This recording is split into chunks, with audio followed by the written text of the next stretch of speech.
Merci madame. Je remercie les organisateurs de cette soirée. Et je remercie tout particulièrement ceux, vous toutes et tous, qui lui donnez son sens. C'est pas tout le temps qu'on est fier d'appartenir à ce pays, et des fois on se sent un peu moins bien. Et bien ce soir on se sent bien. Pourquoi? Parce qu'on se sent dans une atmosphère où on respire l'humanité, on respire la capacité à sortir de nos petits égoïsmes et à nous intéresser à ce qui se passe en dehors de notre quotidien immédiat. J'ai beaucoup de défauts quand je m'exprime sur la Syrie, mais le principal c'est de ne pas être syrien.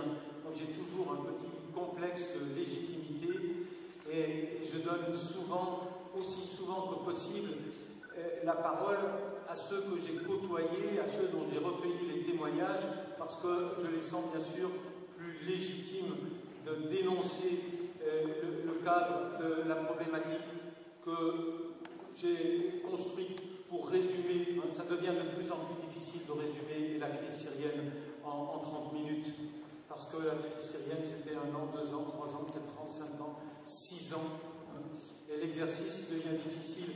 Mais j'aime beaucoup rappeler la prise de parole. J'avais assisté à la projection publique d'un film dont j'espère que certains d'entre vous l'ont vu et vous pouvez le retrouver sur Google. C'est Le Retour à Homs, Aoudat ila Homs. Et le producteur du film, Urwa Muramiya, avait eu cette phrase merveilleuse de simplicité et de franchise. Il avait dit: moi j'ai fait ce film parce que tout le monde me dit la crise syrienne, on n'y comprend rien, la crise syrienne, c'est compliqué. Eh bien, je sais que c'est compliqué, mais j'ai fait ce film pour rappeler quelque chose d'essentiel. Derrière la complexité, il y a la simplicité. La crise syrienne, c'est avant toute chose la révolte d'un peuple contre un dictateur. Et ça, il faut le redire, parce que ce réflexe-là, cette clarté-là ne s'est pas imposée partout, et notamment pas dans notre société, et notamment pas non plus dans un certain nombre de sociétés arabes.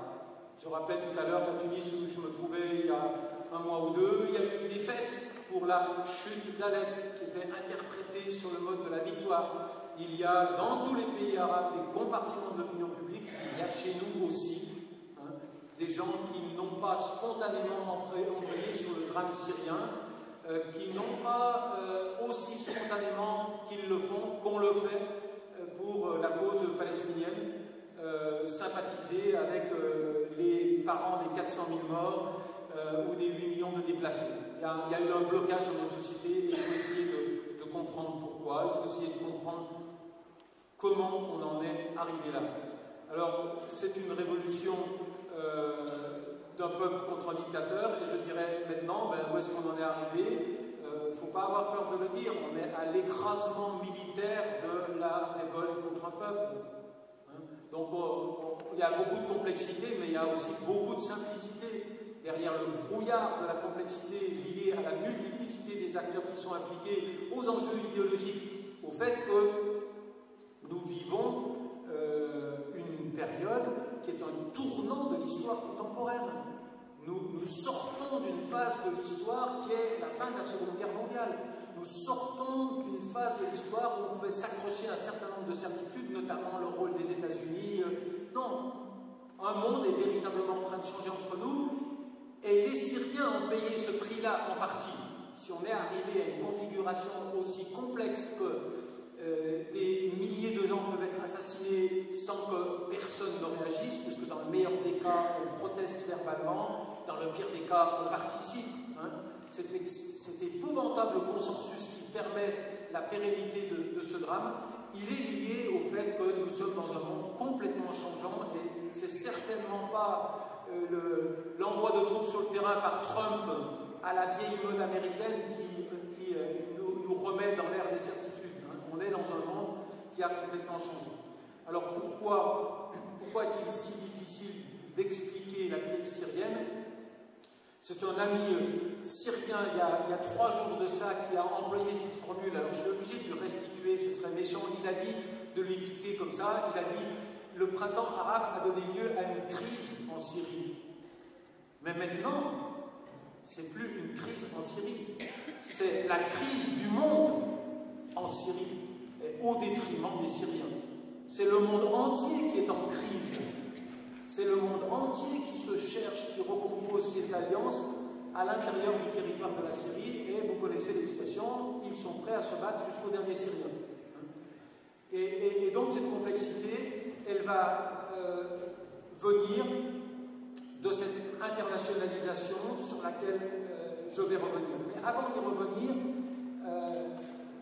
je voudrais dire une autre spécificité qui annoncera quelque part l'intervention de Samira Moubayel sur la question particulière des chrétiens d'Orient. Une autre particularité de la crise, c'est le logiciel qu'a utilisé le pouvoir pour y résister. Il est très différent de celui de Ben Ali, il est très différent de celui de Moubarak. Pourquoi? Parce que la crise syrienne intervient après la crise libyenne, après la crise égyptienne et tunisienne, et ça c'est important, mais parce que la société syrienne, les sociétés du Proche-Orient ont une caractéristique héritée de l'histoire que n'a pas la société tunisienne, qui est relativement monolithique sur le plan confessionnel et sur le plan ethnique. Mais la société syrienne, elle, est un agglomérat plus ou moins cimenté, on verra ce qui s'est fait et ce qui ne s'est pas fait, de gens qui ont des historicités différentes, des univers imaginaires différents, soit sur le plan confessionnel, et ils sont chrétiens d'un grand nombre de chapelles possibles, il y a une grande diversité à l'intérieur du spectre chrétien, ou bien ils sont musulmans, et à l'intérieur de l'univers de l'appartenance musulmane, eh bien ils peuvent être du côté de l'autre, de la frontière qui est en train de devenir une barrière du sunnisme et du chiisme. Le régime a utilisé immédiatement une stratégie de cynisme absolu qui consistait à diviser le front de ses opposants pour en isoler la cible principale, et il l'a fait avec l'arme de la confessionnalisation. Il a immédiatement développé des procédés extrêmement sophistiqués pour faire apparaître la protestation démocratique, transsociale, transconfessionnelle, comme étant l'expression radicale d'une composante, les musulmans sunnites, de la société. Alors il a employé des techniques très sophistiquées. La répression a été sélective. Non pas que si vous étiez alawite à titre individuel, vous ne soyez pas passible de torture et de violence, mais les communautés ont été utilisées très différemment. En clair, si vous étiez sunnite, vous receviez des balles. Si vous étiez druze, vous pouviez recevoir ce produit extrêmement rare qui s'appelle gaz lacrymogène. Mais la différence a été immédiatement utilisée pour séparer la majorité démographique sunnite des autres composantes du paysage national et pour discréditer cette majorité démographique aux yeux du reste de la population d'une part et dans l'environnement régional et international d'autre part. Voilà le procédé. Quelles sont les méthodes? On n'a pas le temps de les évoquer toutes. Mais juste, je vous donne un petit exemple vécu en direct à Damas. Dès 2011, apparaît une immense campagne d'affiches à Damas où on voit des citoyennes et des citoyens syriens dans leur diversité ethnique et confessionnelle. Vous savez, si je suis chrétienne, je n'ai pas un hijab, mais si je suis druze, j'ai un voile blanc qui descend un peu plus long derrière. On peut reconnaître les appartenances ethniques et confessionnelles par l'apparence vestimentaire. Eh bien, on a vu apparaître tous les segments de la société et on leur demandait à quelle confession, à quelle communauté appartiens-tu? Et outrés, les interlocuteurs répondaient « Je suis syrien ». Qu'est-ce que ça voulait dire, ces images? Ça voulait dire qu'il y avait quelqu'un qui posait la question. Qui posait la question? Qui demandait aux gens quelque chose qui est un non-dit en Syrie? On parle de tout en Syrie, sauf des appartenances confessionnelles. C'est un non-dit politique. Ça ne vient pas sur la place publique. Eh bien, qui posait cette question? Toi, tu ne serais pas chrétien par hasard? Toi, tu ne serais pas druze par hasard? Toi, tu ne serais pas ismaélien par hasard? Toi, tu ne serais pas chiite ou alawite par hasard? Qui posait cette question? Eh bien, le non-dit extrêmement pernicieux, c'était de faire croire au public que c'était bien sûr l'opposition, cette opposition, ces protestataires qui allait fonctionner sur une base sectaire et qui allait cibler chacun des segments du tissu politique qui n'appartenait pas à leur communauté. C'était extrêmement pernicieux. C'était conçu par des grands publicitaires. Et c'était d'ailleurs la grande agence publicitaire du régime qui est le propre genre du président Bachar el-Assad. Il y a eu beaucoup d'autres méthodes. Pour anticiper un petit peu sur ce qui nous sera dit de façon bien plus crédible encore, je vais donner la parole à un autre chrétien, un autre Syrien, et j'aime pas définir les gens par leur appartenance, mais là, je vais vous dire un secret, il s'appelle Georges. Et Georges, il m'a expliqué, et on le cite dans le Pas de printemps pour la Syrie, à Homs, il y a des quartiers, les appartenances confessionnelles se traduisent un peu dans l'espace public, hein, c'est-à-dire qu'il n'y a pas de mélange absolu de la population, donc toujours est-il, il y a un quartier chrétien à Homs, et Georges me dit, vous savez, quand les manifestations ont commencé, c'est vrai que nous les chrétiens, on n'a pas été à l'avant-garde de la mobilisation, c'était plus sur une base individuelle, mais il y avait beaucoup, évidemment, Michel Thillot et énormément de militants chrétiens, mais disons, l'adhésion populaire aux premières manifestations était moins systématique dans la communauté chrétienne, et donc les manifestants passaient par notre quartier quand ils allaient sur la grande place chaque vendredi. Eh bien, les manifestants, pour être sûrs qu'il n'y ait pas de malentendu avec nous, quand ils rentraient dans le quartier chrétien, ils changeaient de slogan et ils disaient « Al-Sha'ab al-Souri, wahid, wahid, wahid ». Le peuple syrien, il est un, pour nous envoyer un message de sympathie, pour qu'on n'ait pas de crainte. Hein. Mais ça n'a pas duré longtemps. Les mukhabarat, les services secrets sont venus et nous ont dit il faut que vous libériez un appartement par pâté de maison. Mais pourquoi? Eh bien, c'est pour installer des guetteurs. Mais pourquoi? C'est pour vous protéger. Mais on n'a pas besoin de protection. On n'a pas la moindre tension avec les manifestants. Ah si, il faut vous protéger. Et après, bon, si on ouvre cette boîte-là, on pourra dire toutes les manipulations les plus odieuses qu'il y a eu pour faire croire qu'il y avait une matrice sectaire au mouvement protestataire. Il s'est agi de le confessionnaliser et de le criminaliser. Comment l'a-t-on criminalisé?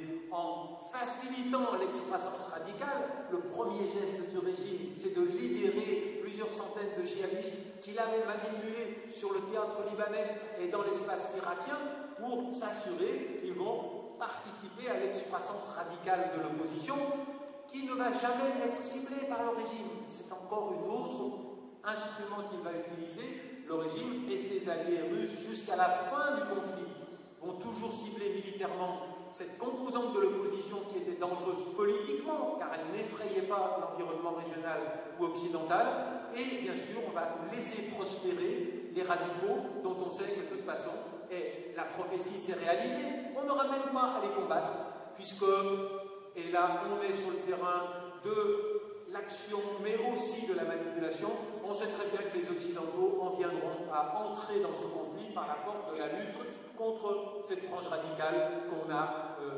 aidée. Hein. Il y a une scène qui m'est restée lors des négociations de Genève 1. On voit un activiste syrien qui poursuit le ministre des Affaires étrangères syrien et il lui dit « Regardez !» et il brandit son iPad, il lui dit « Regardez, c'est le siège de Daesh à Raqqa. On a la position. Pourquoi vous ne bombardez jamais ?» Et c'était déjà absolument évident que la répression, l'action militaire du régime était extrêmement sélective et ne s'en prenait qu'aux modérés ou à cette partie du paysage politique qu'on a poussé à la militarisation parce que dans le champ politique, on savait qu'on avait perdu la confrontation et qui était dangereuse parce qu'elle pouvait produire une alternative politique acceptable par l'environnement. Alors, la crise syrienne n'est plus syrienne, elle est devenue une crise du monde en Syrie, mais on peut quand même définir relativement clairement, non pas les mécanismes de l'internationalisation, parce qu'ils sont extraordinairement complexes. Chaque pays a eu un agenda syrien, et c'est d'une diversité extrême. Mais je prendrai juste un exemple. Des amis de l'opposition syrienne sont allés au Brésil, et ils ont dit « Pourquoi vous continuez à soutenir Bachar el-Assad ?» Qu'ont répondu les Brésiliens?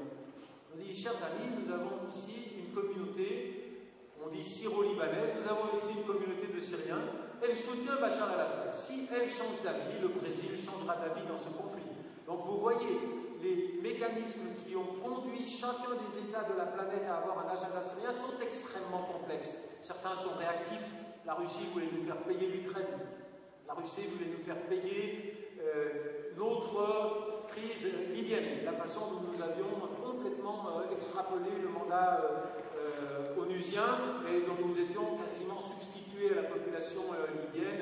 C'est un faux mystère, c'est un secret de Polichinelle. On est assez vraisemblablement été impliqué directement dans l'assassinat physique de Muammar Kadhafi.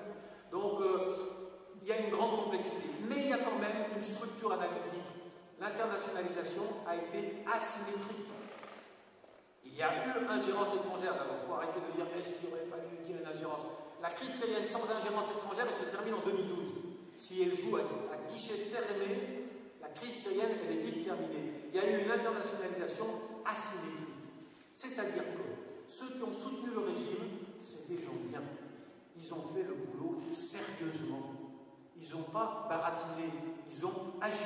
Ils ont maintenu la suprématie militaire absolue du régime. Ils l'ont protégé diplomatiquement de toute possibilité d'intervention avec le veto russe au Conseil de sécurité. Et ils sont restés constants et unis. C'est un faux secret. Il y a un peu de tirage entre les Iraniens et les Russes depuis quelques mois dans l'agenda syrien. Les plus radicaux, apparemment, seraient les Iraniens qui, vraisemblablement, auraient fait un scénario à la Grozny, c'est-à-dire l'écrasement total et absolu si les Russes n'avaient pas demandé qu'on évacue quelques dizaines de milliers de combattants et leurs familles à la fin du siège de Alep.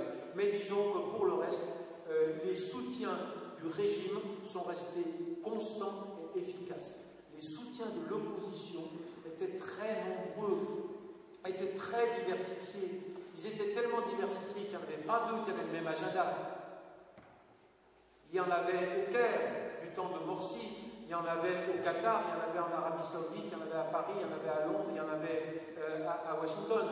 Mais ils n'étaient pas d'accord. Nous autres Français, nous avons voulu faire émerger une opposition syrienne à notre image. Et on a interféré avec le processus d'organisation de l'opposition en exil en disant « Oh, vous êtes sûr qu'il y a bien la parité homme-femme dans un pays en guerre, on a eu des niveaux d'exigence. Il y a peut-être un peu trop de poils de barbe, là, vous êtes sûr que c'est bien comme opposition. Et on a participé à ce processus qui a fait que l'opposition en exil n'a bientôt plus eu aucune prise sur le tissu militaire de la résistance. Mais on pourrait parler à l'infini de la diversité des agendas du Qatar par rapport à l'Arabie Saoudite. Et bon, là, je vais choquer. Bon, vous savez, la crise syrienne, c'est clivant. On ne peut pas être tous d'accord à la fin de la soirée. Donc, je le sais. Mais il y a des gens qui pensent que, par exemple, l'Arabie Saoudite a soutenu Daesh. Eh bien, c'est une grosse bêtise. L'Arabie Saoudite a plus peur de Daesh que nous. Donc, on peut dire que des Saoudiens opposants au régime saoudien ont pu avoir des communications avec des groupes radicaux, mais pas les États. Aucun des États du Golfe n'a joué la carte de la radicalisation. C'est un raccourci un peu simplificateur. Je dis souvent, on croit que les Saoudiens, quand ils se réveillent le matin, ils disent « Comment je vais exporter mon wahhabisme dans la journée ?» Et en fait, c'est pas ça. Les Saoudiens, quand ils se réveillent le matin, ils se disent « Comment vais-je pouvoir être encore au pouvoir ce soir ?» Et pour rester au pouvoir, ils sont prêts à tous les pragmatismes. Et je pourrais vous en faire la démonstration sur la crise yéménite, où ils ont soutenu tout le monde l'inverse et son contraire. Lors de la guerre civile, ils ont soutenu les communistes du Sud contre le régime conservateur du Nord. Ils se sont alliés aux Houthis au début de la guerre contre les frères musulmans sunnites qui, normalement, auraient dû être proches d'eux. Donc, il y a beaucoup de complexité à rétablir. On n'a pas le temps, mais il faut accepter l'idée que les agendas de ceux qui ont aidé l'opposition étaient diversifiés, contradictoires. Les Saoudiens, qu'est-ce qu'ils ont voulu, les Saoudiens? Ils voulaient refaire une contre-armée avec les officiers qui avaient fait défection. Les Qataris étaient plus proches de l'aide à des groupes qu'on peut qualifier de plus religieux. Tout le monde avait des agendas différents, mais tout le monde avançait quand même sous une règle unique, l'embargo absolu mis par les États-Unis depuis le début sur une certaine catégorie d'armement. Donc la dissymétrie, elle est déjà énoncée quand on sait qu'il n'y aura aucune arme anti-aérienne et que le régime pourra jusqu'à aujourd'hui lâcher des barils de 800 kg d'explosifs sur des quartiers d'habitat et pas sur des troupes. Donc on a un niveau d'armement qui est totalement disproportionné. On dit que la militarisation de la crise syrienne s'est faite, le régime ayant toujours une étape d'avance. Le régime a tiré sur des manifestants totalement pacifiques. Ceux que je rencontre à Hama après la grande manifestation d'avril qui fait plusieurs dizaines de morts, ils me disent, vous savez, on avait acheté chacun une rose. Wallahi, croyez-moi, c'est cher une rose. On avait chacun une rose et on avançait sur la place de Hama et les rafales d'armes automatiques sont parties des quatre coins de la place.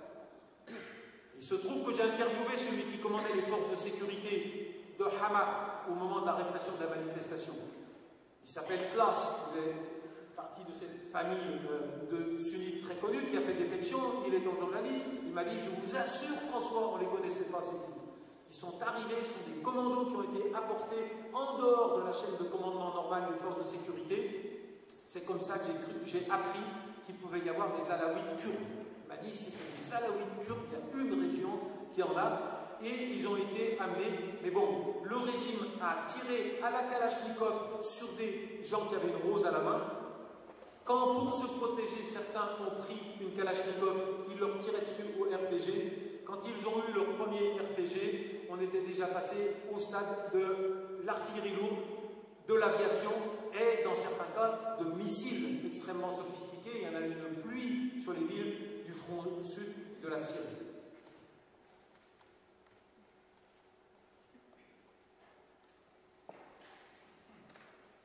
Donc l'internationalisation va se faire sur une base extrêmement dissymétrique. Pourquoi? Différentiel d'armement absolu, mais il y a un processus beaucoup plus pernicieux qui va se produire. Le processus beaucoup plus pernicieux, c'est que les gens qui soutenaient l'opposition, ils vont changer d'avis. C'est déjà le fait que les gens qui soutenaient l'opposition ont eu un rôle relativement pernicieux. Moi je dis les amis de la Syrie. Vous vous souvenez de l'expression les amis de la Syrie, à bien des égards, ils ont donné le baiser de la mort à l'opposition syrienne. Parce qu'ils se sont suffisamment affichés dans le soutien à l'opposition pour la discréditer et pas suffisamment pour lui donner les moyens militaires de vaincre. Et pourquoi ils l'ont discrédité? Dans le tissu militant de la France ou du monde arabe, est-ce que c'est naturel, spontané, d'aider des gens qui sont aidés par le roi d'Arabie Saoudite, l'émir du Qatar, le Premier ministre britannique, le président français, hélas, notre ministre Bernard-Henri? C'est pas possible, ça ne peut pas être des gens bien. Donc l'opposition syrienne est apparue à partir de 2012 comme ayant un déficit de légitimité anti-impérialiste et on s'est dit, nous sommes en train de soutenir des valets, des marionnettes, des Occidentaux qui sont là certainement pour une histoire de gaz. Évidemment, ce n'est pas à moi de dire pourquoi ce raisonnement est épouvantable, mais c'est aux Syriens de le dire et ils le disent très très bien. Et l'un d'entre eux qui est connu, qui a passé 15, 16, 17 ans en prison, Yassine Haj Saleh, il écrit tous les 6 mois, il explose à tous ces gens qui lui disent « Vous n'existez pas, vous Syriens, vous n'êtes qu'une marionnette de Hollande ou de l'émir du Qatar ». L'émir du Qatar qui était par ailleurs un excellent ami de Bachar el-Assad et qui a un immense palais dans la banlieue de Damas, qui n'a pas été donc à l'initiative du financement de la révolution syrienne. Et Yassine Haj Saleh et combien d'autres leur disent « Mais vous permettez qu'on existe, vous permettez que c'est le peuple syrien qui s'est révolté. C'est pas Hollande qui nous a demandé de nous révolter pour pouvoir faire passer un gazoduc. » Mais disons, ce brouillard a commencé, cette première couche de brouillard a commencé à tomber sur l'image de l'opposition syrienne. Beaucoup de gens, je les appelais affectueusement les anti-impérialistes pavloviens, n'ont voulu voir dans les forces révolutionnaires syriennes que des accessoires de la survie de l'impérialisme occidental. Mais il va se passer pire.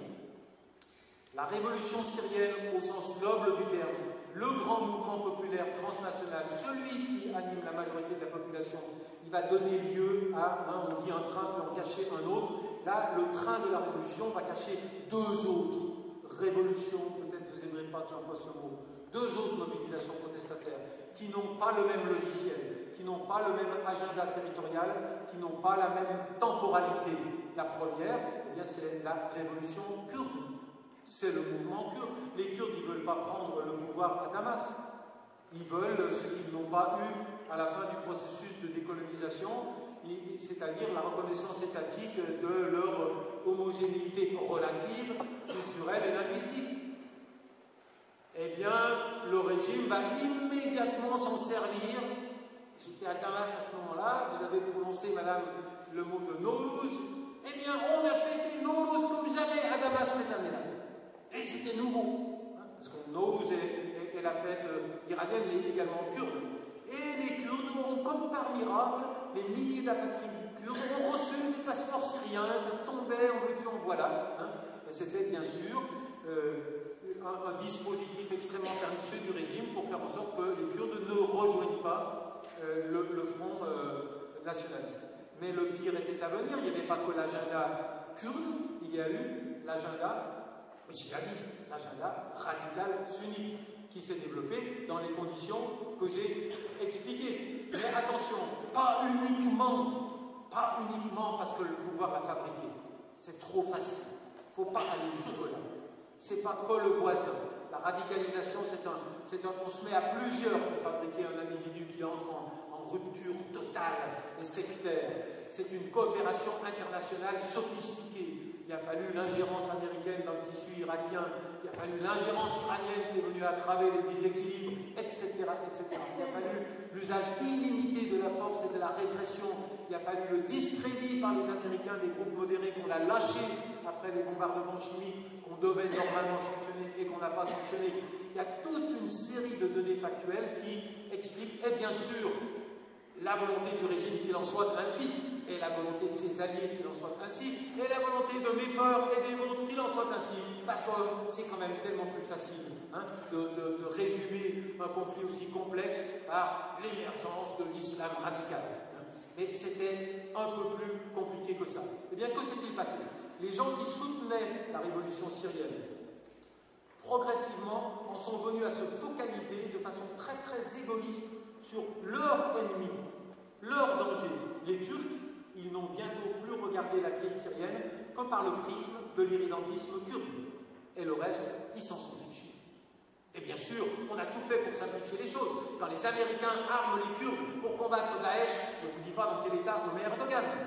On a géré avec toute une série de maladresses. Mais disons, les Kurdes sont maintenant focalisés non plus sur la révolution syrienne dans son ensemble, mais sur la nécessité d'empêcher toute émergence de territoires autonomes peuplés par des Kurdes qui pourraient relayer les ambitions irrédentistes des Kurdes turcs. Et les Occidentaux, nous n'avons bientôt plus regardé la crise syrienne que par le prisme du djihadisme, du danger possible sur nos territoires respectifs. Et la population syrienne, celle qui fuyait non pas Daesh ou Daesh à 5%, mais qui à 95% fuyait les bombardements du régime et des Russes, et bien celle-là, débrouillez-vous. Nous avons fait une option, nous avions dit pendant 3 ans, 4 ans aux Syriens, nous ne pouvons rien faire pour vous pendant 3 ans. Une intervention armée, c'est impossible, c'est contre-productif, c'est dangereux, on n'a plus de thunes, on ne sait pas faire, c'est une mode qui est finie. Et puis, en août 2014, eh bien, on décide qu'on va tous entrer en guerre, mais aux surprises, potentiellement aux côtés du régime. Tous contre Daesh et seulement contre Daesh. Et à ce moment-là, on donne une espèce de permis de tuer au régime et à ses alliés, et on laisse carte blanche aux Russes pour écraser militairement, sous couvert d'écraser les djihadistes qui, eux, prospèrent, merci. Non, il n'y a pas de bombardement sur eux, ni sur Raqqa, ni sur les sites clairement identifiés. Les Russes et le régime vont se permettre d'écraser militairement les populations des régions contrôlées par l'opposition. C'est ça le tournant de la crise. Alors pourquoi on en est arrivé là? On en est arrivé là parce que j'ai donné un certain nombre d'ennemis de facto de l'opposition syrienne, ceux qui ont porté préjudice à l'opposition syrienne. Hein, Bernard-Henri Lévy, quand il la soutenait, c'est pas sûr qu'il l'aidait, d'accord? L'émir du Qatar, oui, bien sûr, il envoyait, mais il y a eu ce déficit de légitimité anti-impérialiste. Mais il va y avoir pire que ça. Oubliez cette première dimension. Qui c'est qui va poignarder l'opposition syrienne dans le dos? C'est les urnes tunisiennes et égyptiennes.